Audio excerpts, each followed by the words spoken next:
मी खोटं सांगत नाही. बाबा म्हणले तसं मी खरंच जातीवाद नाही करत. तुम्ही फक्त थोडं समजून घ्या, तुमच्या लक्षात येऊन जाईल मी जातीवाद करतोय का नाही.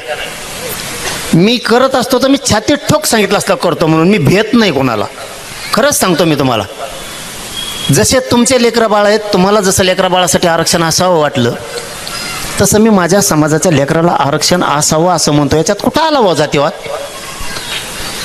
मी तुम्हाला उद्देशून काय दुखवलं? मी कुठल्या समाजाला वाईट बोललो, त्याच्या विरोधात दंगल केली, रक्तपात केला तर मला जातीवादी म्हणा? एका समाजाच्या गोरगरीब मराठा समाजाच्या लेकराला आरक्षण लागतं आणि ते त्याच्या भविष्यासाठी लागतंय, ते मी मागतोय.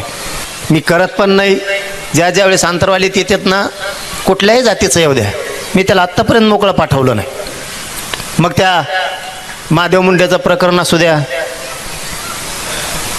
त्याच्यात 2 वर्षात SIT होत नव्हती.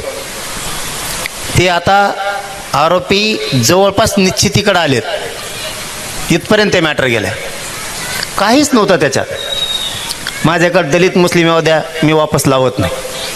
काल परवा पाठीमागच्या आठवड्यात आपण दिल्लीला गेलो, तिथं शौर्य पाटलांनी आत्महत्या केली. त्याच्यातसुद्धा अमित शहांना SITच नेमायला लावली. त्याच दिवशी म्हणलं परत आपण जर का इथून दिल्लीच्या बाहेर गेलो, आपण लगेच घोड्याला येत असतो.